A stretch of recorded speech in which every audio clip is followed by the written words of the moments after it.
Bonjour et bienvenue sur ce plateau Big Media en direct, en live de We Are French Touch, organisé par BPI France à la Maison de la Mutualité.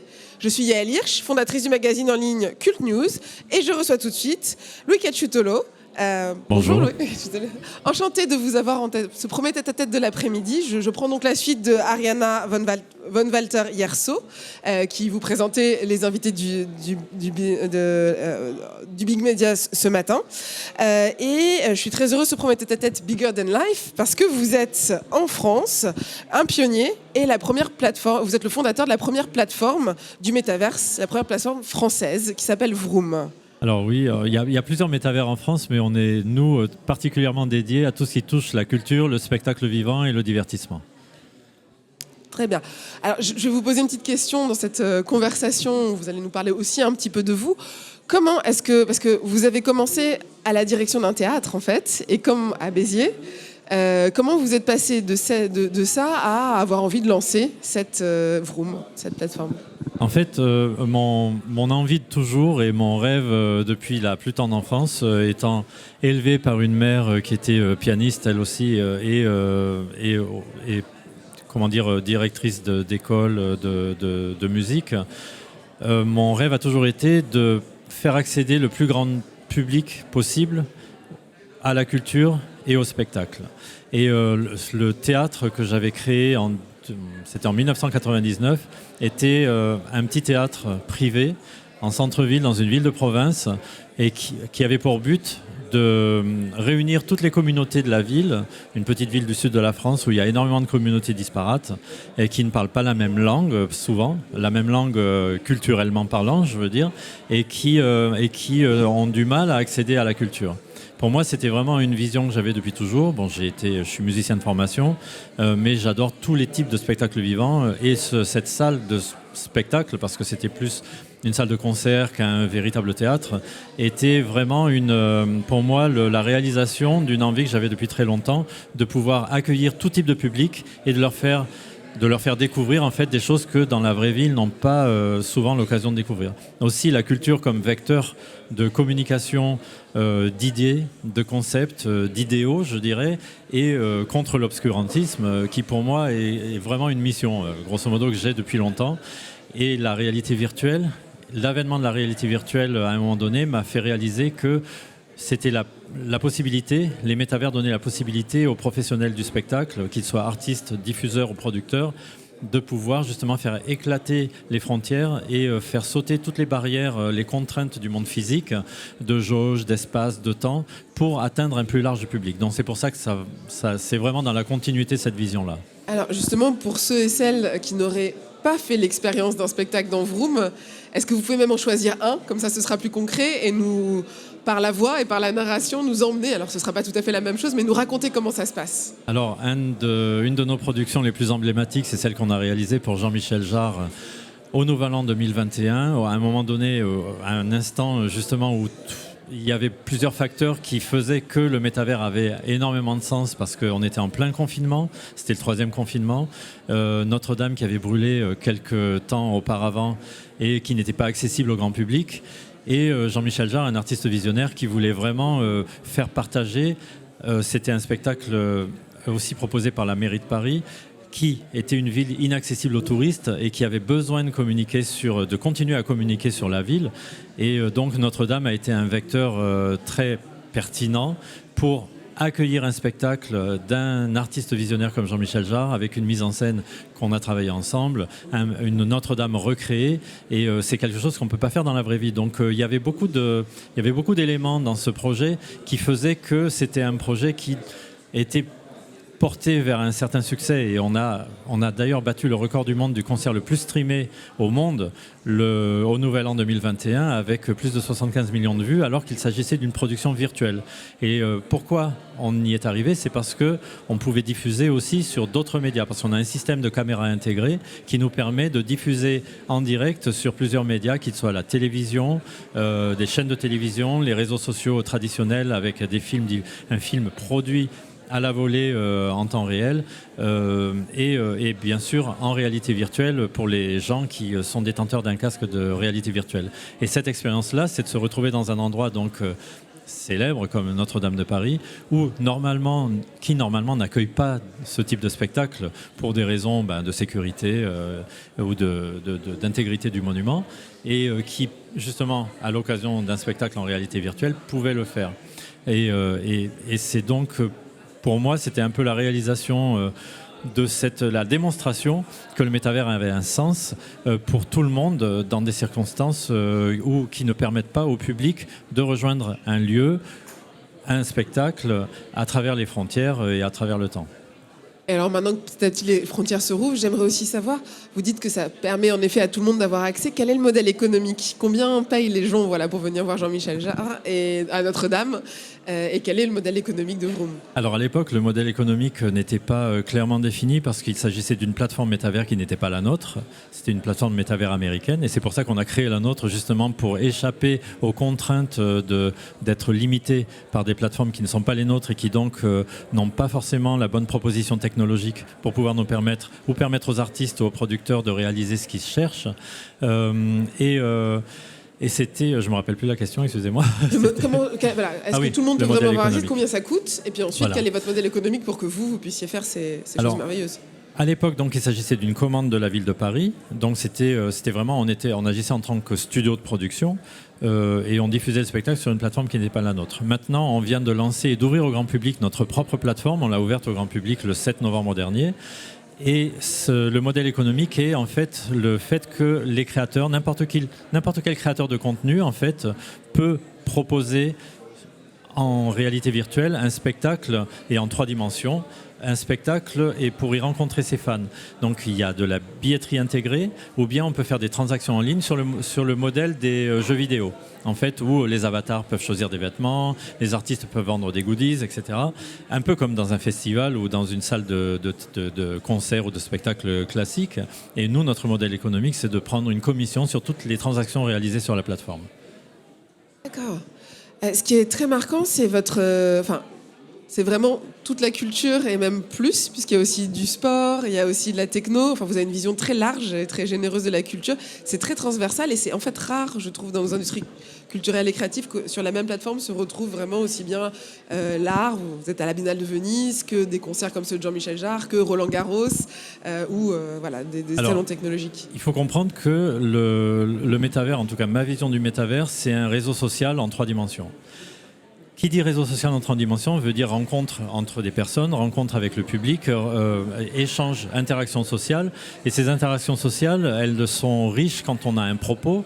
Et ces propos peuvent soit être effectivement liés au sport, parce qu'il y a une compétition, parce qu'il y a cet esprit de participation, qui peuvent être aussi liés à la culture, parce qu'on reçoit un message des artistes et les artistes reçoivent le retour du public.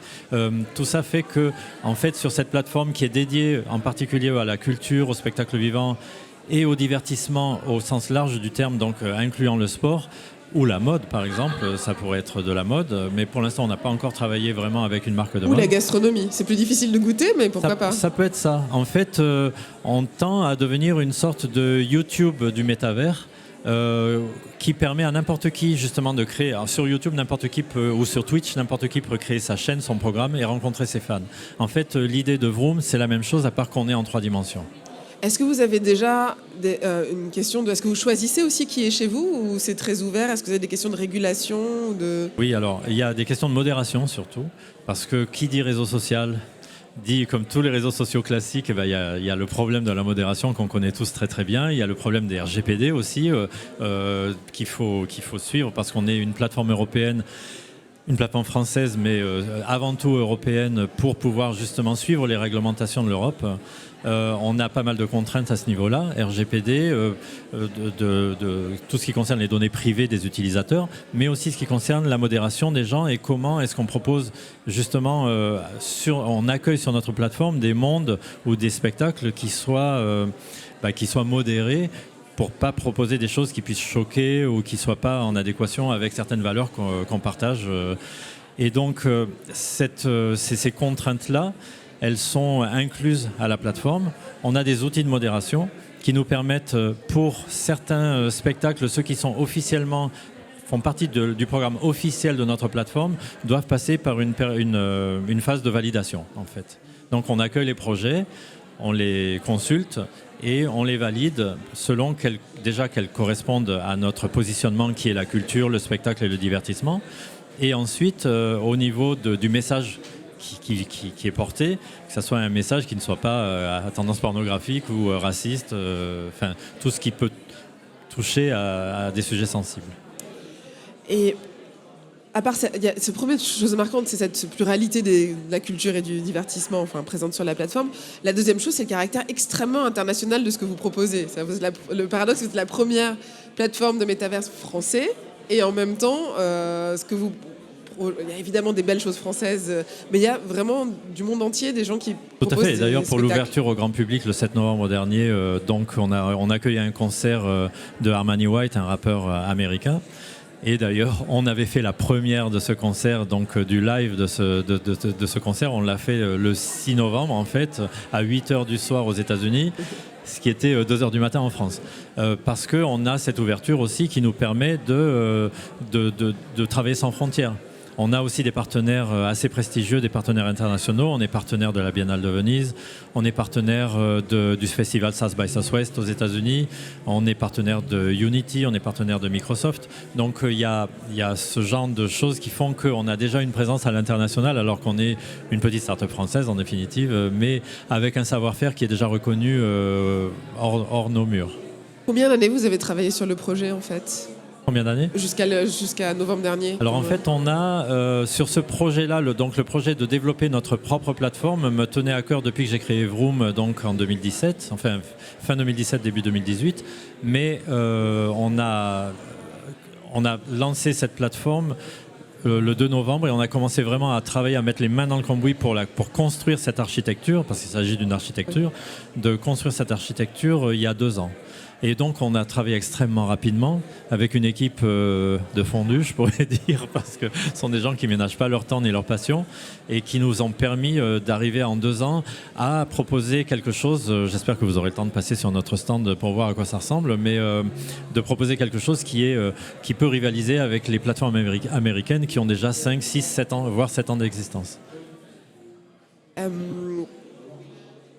Et par rapport au spectacle français, qu'est-ce qui se passe aussi en termes d'image de la France, qu'on ait enfin une plateforme de métaverse qui puisse passer Jean-Michel Jarre, où il puisse y avoir des événements français, même Roland Garros, enfin qu'il y ait des événements français et des concerts et des spectacles français. Alors surprenamment, l'adoption des casques de réalité virtuelle, parce que notre plateforme est avant tout accessible via un casque de réalité virtuelle, même si on peut proposer les spectacles en 2D sur nos réseaux sociaux et sur notre site, mais elle est d'abord accessible pour en apprécier pleinement le contenu et être complètement immergé dans l'expérience en réalité virtuelle. Donc les détenteurs de casques de réalité virtuelle sont en majorité basés en Amérique du Nord ou en Asie.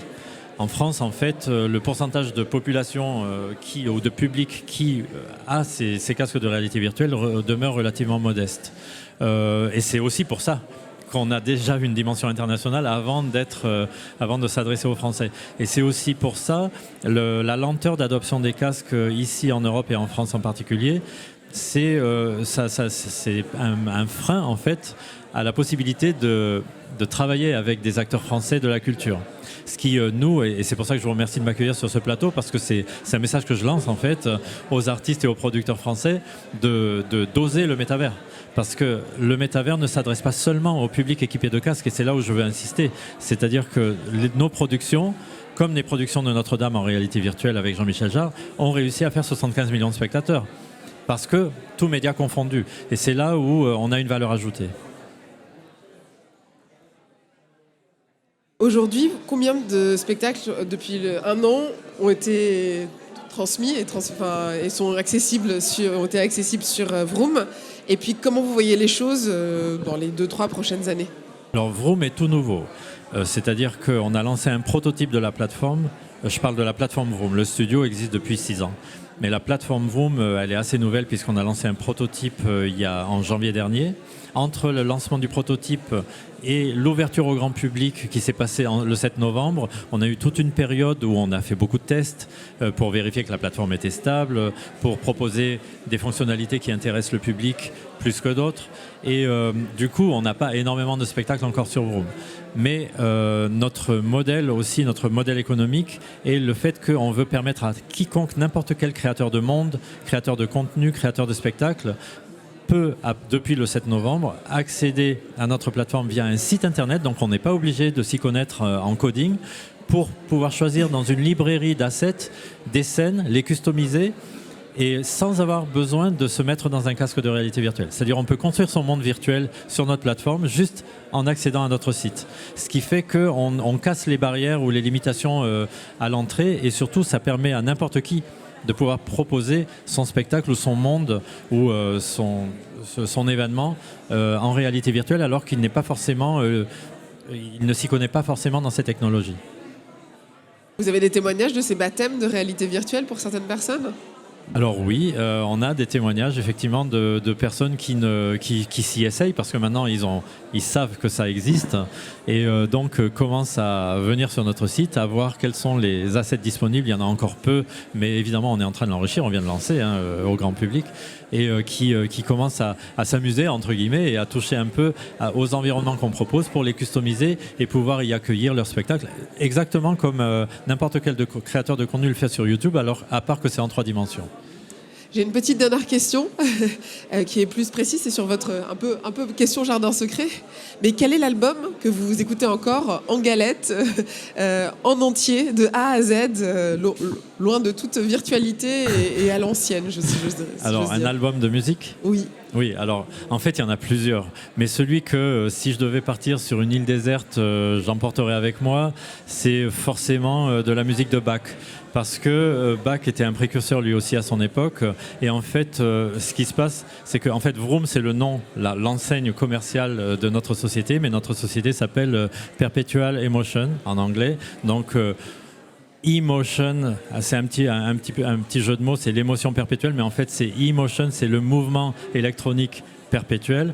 Et c'était un des dadas de Bach, de Jean-Sébastien Bach, qui recherchait ce mouvement perpétuel que la plupart des physiciens ou même des musiciens ou même des artistes recherchent. C'est un mouvement qui se nourrit de son propre mouvement et qui n'a pas besoin d'énergie extérieure pour pouvoir perdurer.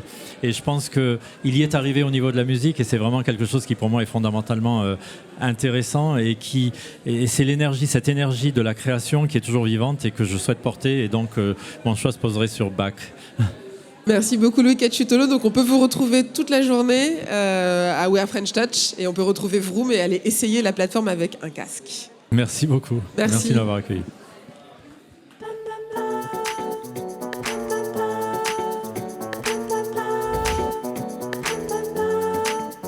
French Touch.